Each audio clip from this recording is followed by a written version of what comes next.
Sim, eu acho que é uma força histórica mesmo, né, o Fabíola, porque a gente acompanha infelizmente, esse assunto do aborto, ele entra todas as eleições, né, ele é tratado como um tema até tabu, né, enfim, a gente já viu esse tema ser usado em vários momentos. Eu me recordo bem da campanha de José Serra à presidência contra Dilma, e ele ficava empurrando para ela essa coisa de, ela defende o aborto, até que apareceu uma reportagem de ex-alunas da mulher dele dizendo que ela também tinha revelado que tinha feito um aborto, né, quando estava fora do Brasil, enfim, quando eles estavam exilados.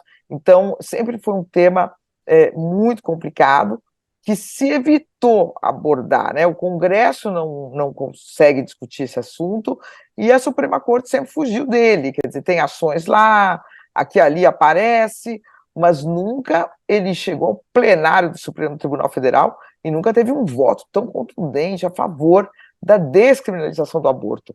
Então, a ministra Rosa dá um voto, realmente, na minha visão histórico mesmo, para, para pontuar as razões, né, dos que defendem a descriminalização. E ela diz isso, uma coisa que eu achei muito importante, ela fala: as mulheres foram silenciadas nesse debate, porque as mulheres não faziam as leis, as mulheres não eram juízas, as mulheres não eram magistradas, as mulheres não estavam no parlamento, portanto, elas não discutiram essa lei. Né? Ela diz: nós fomos silenciadas, e elas têm que ser ouvidas, né? Numa discussão que diz respeito diretamente a nós mulheres. Então, eu achei o voto dela histórico, e ela acendeu o debate, né? Ela trouxe o debate de novo para ser feito, né? Há estudos que mostram, a gente publicou na Folha, por exemplo, um corte, como por exemplo, e ela toca nisso no voto dela, você aprofunda questões das diferenças sociais, né?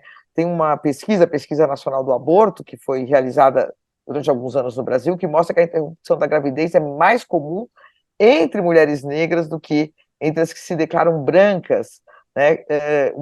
Diz aqui a pesquisa que uma mulher, ao chegar aos 48 anos, aos 40 anos de idade, uma em cada 5 mulheres negras, 21%, já terá feito ao menos um aborto, que eles chamam de aborto inseguro, sem acolhimento médico, sem nenhuma assistência hospitalar, né? E um em cada 7 mulheres, 15% entre as mulheres brancas. Então, tem uma diferença social aí, uma diferença gritante, né? Mas também os números mostram que atinge a todas nós. É um problema que não pode ser simplesmente ignorado. Muitas meninas jovens, das que fazem aborto inseguro, o Fabiola, 6% tem menos de 14 anos, são meninas que engravidam involuntariamente e vão buscar uma clínica de aborto clandestino para poder interromper essa gravidez. 14 anos, meninas fazendo isso sem qualquer tipo de assistência e correndo o risco de ser presas, né? De serem presas. A gente tem já muita repercussão a respeito disso. Por exemplo, quem é mais conservador, deputado Tenente Coimbra, ele que é um deputado estadual de São Paulo, ele fala: olha, um absurdo, o STF começa a legislar em cima do aborto, a ministra deu seu voto favorável ao aborto. Você acha que se o presidente Bolsonaro estivesse aí, estaríamos discutindo isso? Nada tem a ver com o presidente Bolsonaro, né? Isso é um voto do Supremo, algo que rola desde 2017, né? Independentemente da força de um presidente ou não, é uma questão do Supremo Tribunal Federal. E por isso até queria ouvir o professor Mairovich. Professor, como é que o senhor analisa esse voto de Rosa Weber, né? Como até a Mônica disse, um voto histórico. E ela como relatora e como mulher, ela dá esse início, essa largada a esse voto com esse peso, né? São 103 páginas, e até os juristas estão comentando, estava ouvindo até aqui a professora Heloísa na internet também, ela falando sobre o quanto o voto foi forte e importante, né? Qual é a importância desse voto e de que maneira, professor Mairovich, esse voto de Rosa Weber, ele acaba influenciando os demais também que possam vir? Influencia ou não? A chance da descriminalização do aborto passar pelo Supremo é alta? Sim, é altíssima.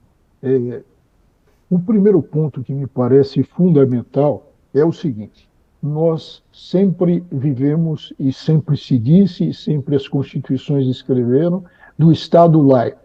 Mas a verdade é uma só. A religião A religião influenciou e brecou isso. E foi brecando. Quando o que se via no Brasil? Pobres, jovens, primeira gravidez, sem condições econômicas, condições sociais precárias. Mulheres morreram durante todo esse período em mãos do quê? Não vou dizer parteiras porque não eram, são curiosas. Curiosas. Acontecia o quê? Hemorragias. Se tomava um remédio, que eu não vou dizer o nome, mas que todo mundo conhece, que gerava o quê? Hemorragias. E essas pessoas sem ter aonde ir. E com medo da criminalização, isso é importante, faziam o quê? Não iam ao pronto-socorro, não iam ao hospital, ou às vezes não se tinha isso. Então, mulheres morreram. E a Constituição do Estado laico garante o quê? Que a mulher tem direito ao seu próprio corpo, à sua pessoa. E que tem mais, se fala, não, mas a vida, a proteção do feto. Ora, existe sim a proteção do feto num momento científico em que se pode já se cogitar de vida. Agora, esse voto da ministra Rosa Weber, que fecha com chave de ouro a sua presidência, uma presidência marcada pela imparcialidade, pela retidão de conduta. Ela é uma juiz de carreira, ela fecha com chave de ouro, mas teve muitas cautelas, ela também levou em conta no seu voto. Por exemplo, o grande debate, a grande consultação pública que ocorreu, que deu o amadurecimento. Eram aqueles que dizem isso é matéria da competência legislativa. Sim, poderá ser, mas agora é uma questão constitucional e por isso que o Supremo está decidindo. É uma questão constitucional. Se a gente tiver uma nova legislação, poderá o Supremo, sempre que a questão for constitucional, entrar nesse cenário. É uma questão com relação ao direito à vida da mulher, que é sempre deixada de lado para se falar, colocar no lugar o feto, e que o direito protegeria desde a concepção, o direito do nascituro. Agora se amadureceu, nós enterramos mulheres, assistimos pateticamente uma diferença entre ricos e pobres. Ricos vão às clínicas, clínicas com toda a segurança, pobre morre. Esse episódio que a Mônica recordou, Fabiola, eu me lembro bem, foi uma discussão do Gilmar Mendes. O tema era outro, estava se discutindo outra coisa no plenário do Supremo, mas o Gilmar lembrou que o Barroso tinha colocado em votação essa questão do aborto, né? E o Barroso ficou muito irritado, aí falou que o Gilmar era uma pessoa horrível, uma mistura do mal com atraso, com pitadas de psicopatia. Foi sim, uma você lembra melhor. É isso. Ô, Josias, não vamos ser injustos. Ele disse, Vossa Excelência é isso, aquilo. Eu acho até, eu me lembro, viu? Vossa Excelência. Foi com respeito. Eu me lembro, viu, professor Mairovitch, que neste caso eu até sou muito observador nessa matéria, porque eu acho que esses ministros, acontece de vez em quando no Congresso também, a gente chama de ladrão, ofende a mãe e tal, mas fala, Vossa Excelência, e tal. Aqui nesse caso eu acho, se bem me recordo, o Barroso utilizou você, ele não usou Vossa Excelência não, mas é para checar. Vai checar. Mas nem data vênia ele colocou, José? Acho que não teve data vênia. Mas era isso, era o aborto, né? Então isso sinaliza que seguramente o ministro Gilmar não concordava com aquela votação, né? Enfim, agora... Eu queria trazer a repercussão já. Vai, fala, Mônica, pode falar. Não, não, desculpa, pode, vai adiante. É que depois os Não, dois Ô, Mônica, sumiram e hoje estão muito tem uma próximos, coisa. Barroso e Mônica, Gilmar, tem porque uma. o Bolsonaro teve esse condão de colocar todo É, mundo junto, né, para aproximou combater todo mundo. essas. Mônica, você lembrou uma coisa importante, e que é mérito da ministra Rosa Weber. Ela deu um basta nos prazos, né? Ela cumpriu os prazos, estabeleceu, o regimento agora é seguido, tem prazo para vista. Por exemplo, não vamos mais assistir o Fux, que dá uma liminar que beneficia a filha dele para receber auxílio moradia e bota na gaveta e fica anos. Não tem mais isso, pelo menos a Rosa Weber colocou isso em ordem. Então, é lógico, tem pedido de vista, isso vai alongar? Sim, vai alongar, mas há quantos e quantos anos a gente já está esperando isso, né? olha, tem Fabiola, só muita para a gente gente ilustrar aqui, ó, eu lembro, quando a briga começou, porque o Gilmar estava falando de outro assunto e de repente ele falou: há ministros aqui, agora eu vou dar uma de esperto, conseguir a decisão do aborto, de preferência na turma com 2 ou 3 ministros. E aí começou a briga, quer dizer, o Gilmar se referia ao fato de o Barroso ter votado uma questão de aborto numa turma, na turma que tem menos ministros, 5 ministros. Então, isso mostra, né, que as posições não são convergentes ali, necessariamente. Não vai ser um baile. Fabiola, eu estava outro dia conversando com uma pessoa que falou o seguinte: não, mas o Alexandre de Moraes está fazendo com o Bolsonaro o que o Moro fez com o Lula. Eu acho que tem uma diferença aí um pouco fundamental, porque é o seguinte: o Moro depois se provou, né? Ele elegeu o Lula e ficou atrás do Lula, né? Até poder envolver o Lula diretamente naquele escândalo da Petrobras, como? Através da delação do Léo Pinheiro, que falou lá que a reforma do apartamento do Guarujá tinha a ver com o Caixa 2 da Petrobras. Não se sabe, é a palavra do Léo Pinheiro. O Bolsonaro não, ele praticamente foi na frente do Supremo, né, Josias? Não sei se você concorda, se oferecer para a investigação, porque ele foi na porta do Supremo, praticamente, falar que não ia cumprir ordem judicial, chamar os ministros de canalhas, falar de artigo 142, ia na frente de quartel-general, em que as pessoas estavam pedindo o tal do artigo 142, que em tese falaria desse poder moderador das Forças Armadas. Então, eu acho que os indícios chovem, né, de que o Bolsonaro, de fato, buscava essa alternativa. Agora, para condená-lo, obviamente que é preciso uma prova. O testemunho do Cid, ele é muito importante e ele vai se juntar a essa live que o Josias está dizendo aqui, que eles vão usar. Quer dizer, ele vai se juntar a todos os outros indícios para formar um conjunto probatório, né? Hoje em dia não basta só o depoimento do delator, tem que ser acompanhado de provas, e é isso que eu acho que a polícia está buscando. Mas o Bolsonaro, ele forneceu, né, diversas evidências sobre essa possibilidade dele estar buscando, de fato, fazer uma interferência no sistema eleitoral, desacreditar o sistema eleitoral e tentar ter apoio militar ou, enfim, para conturbar, no mínimo, o processo. Eu acho que é importante também a gente falar, quer dizer, era o Bolsonaro que buscava apoio dos militares ou os militares também estavam nessa?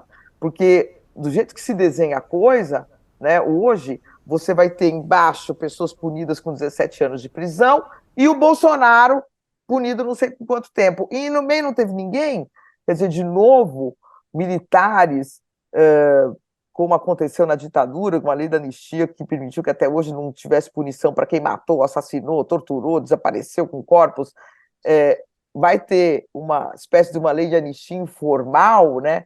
Deixa os militares de lado, vamos pegar só os de baixo e o Bolsonaro.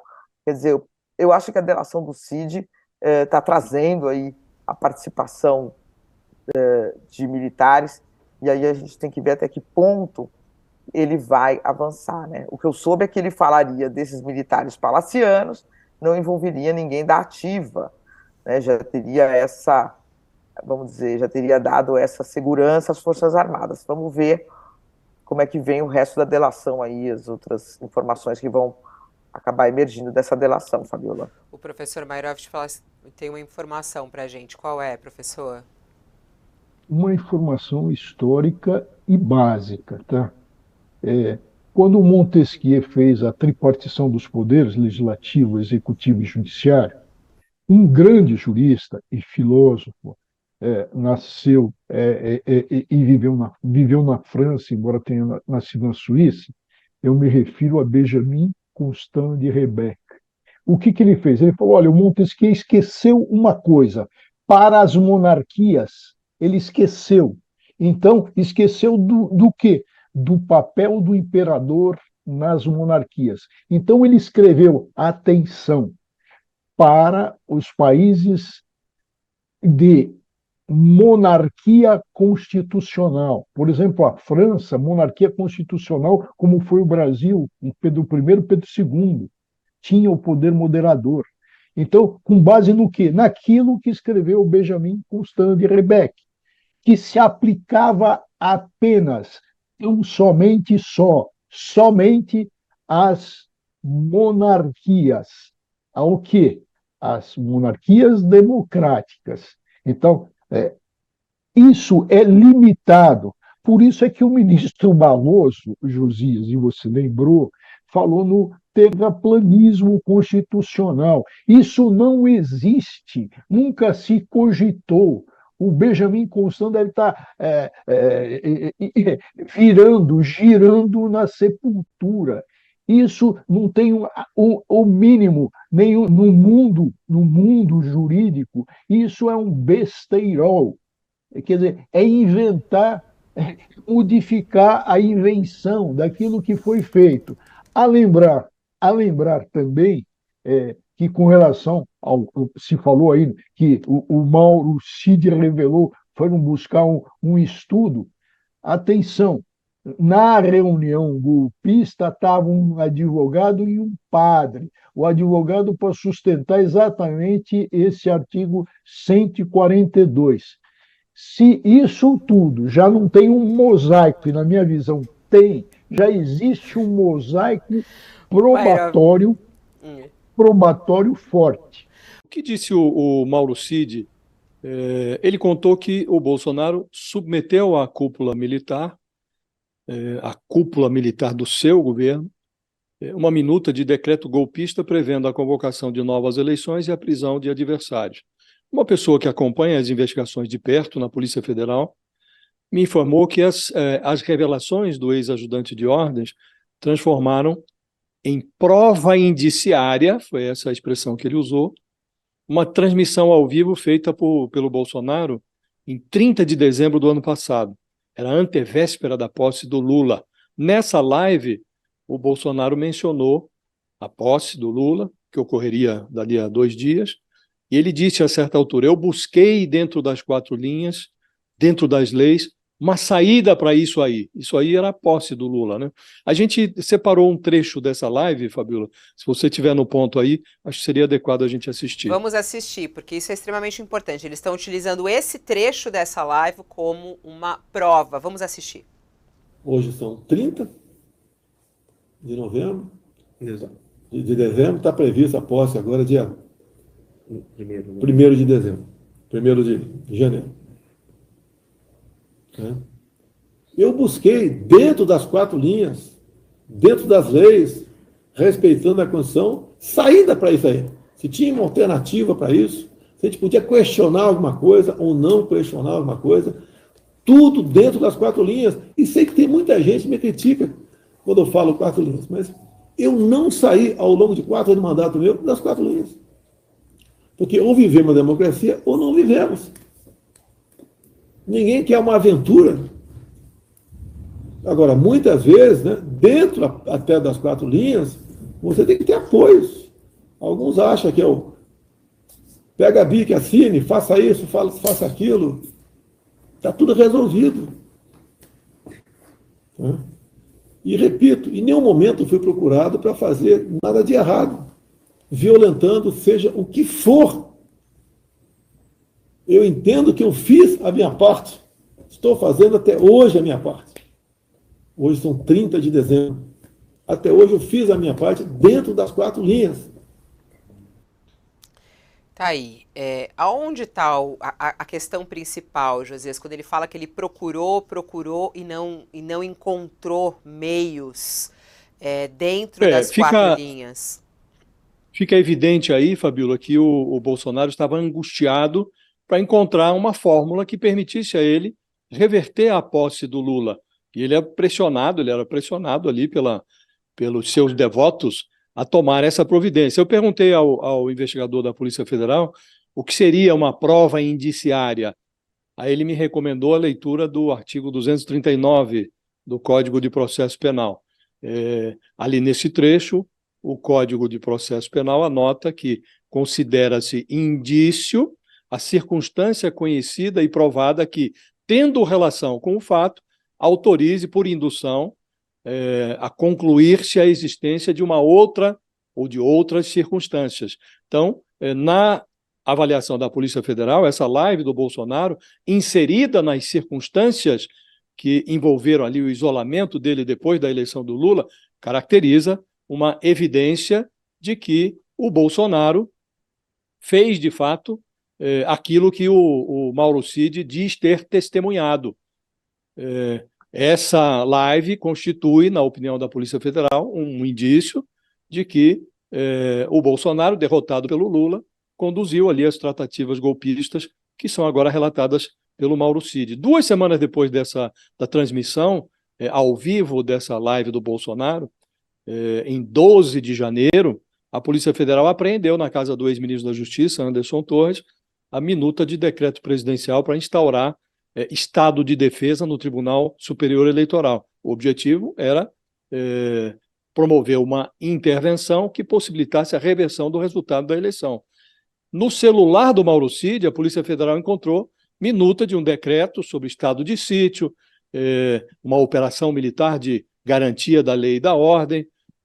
Os investigadores trabalham para ligar todos esses pontos, Fabíola, a live do Bolsonaro, as minutas, o conteúdo do celular do Mauro Cid, evidentemente. A isso vai se agregar todo um esforço da polícia para ouvir agora novas testemunhas e suspeitos, inclusive o comandante da Marinha, que o Mauro Cid diz que foi o único que disse que se dispôs a aderir à aventura golpista do Bolsonaro. Então é nesse contexto que se insere a live do presidente. E o Bolsonaro, pródigo no hábito de atirar contra o próprio pé, ele forneceu material que atribui veracidade a uma delação que os seus advogados tentam desqualificar. E eu me lembro, Fabíola, você também há de se recordar que na semana passada, numa entrevista à nossa colega Mônica Bergamo, o Bolsonaro se referiu ao Mauro Cid como uma pessoa decente, um bom caráter, disse inclusive que sempre o tratou como um filho e revelou que tinha a intenção de dar um grande abraço nele. Acho que ele já deve ter mudado de ideia. Eu acho que sim. Bom, vamos chamar Walter Mairovich até para a gente entender o que é essa prova indiciária, se ele também entende que essa live do Bolsonaro pode ser considerada uma prova indiciária. Bom dia, professor Mairovich. Oi, Fabíola, oi, Josias, parabéns pela apuração. Fabíola, eu acho bom a gente começar. O que seria o índice, o dedo indicativo? Indiciário vem no que indica, vem do latim, o índice, que os italianos chamam de indice. O que indica, o que aponta. Aponta com base em. Depois se extrai o quê? Se extrai pela razão, pelo raciocínio, uma conclusão. O método, Josias, o investigador, o Tua Fonte, esqueceu de dizer que o legislador errou na expressão, os filósofos já corrigiram. Não é indução, é dedução. Se deduz daquilo tudo. Então, nesse particular, tem um errinho no código, mas que aqueles que montam no campo da lógica já revelaram. O mérito se parte do fato conhecido e pela experiência da vida, por outros fatores, circunstâncias, se deduz, se chega a uma conclusão lógica com base nesses silogismos. Então, mas a prova indiciária é a que indica. E se a gente pensar só nisso, mas o que indica? Agora, os indicativos, os indícios, Fabiola, podem ser frágeis, mas os indícios com consistência, pesados, com lastro, esses indícios representam provas que podem condenar. E como o Josias fez aí uma análise de tantos fatos, tantos discursos, o que acontece? Esse indício tem substância, tem consistência. Agora eu vou puxar a sardinha para o meu lado sobre jogar nas 4 linhas. Tem o meu artigo que acaba de ser posto na coluna sobre como o Bolsonaro ele tem uma leitura da Constituição, mas ele lê, mas ele não entende. Existem pessoas que, sim, leem sim, mas não têm o entendimento. O Bolsonaro está naquela categoria dos que leem, mas não entendem e interpretam tudo errado. E ao interpretar errado, ele sempre saiu das 4 linhas. É história, esse bordão não se aplica ao Bolsonaro. Ele sempre quis atuar fora, e atuou muitas vezes, fora das 4 linhas. Até coloca aqui, né, na coluna, só para mostrar a coluna do Walter Mairovich aqui, ó. Bolsonaro leu a Constituição, não entendeu nada e jogou fora das 4 linhas. E até você escreve aqui, Bolsonaro é um golpista, a prova farta a respeito. Daí as suas leituras e interpretações enviesadas.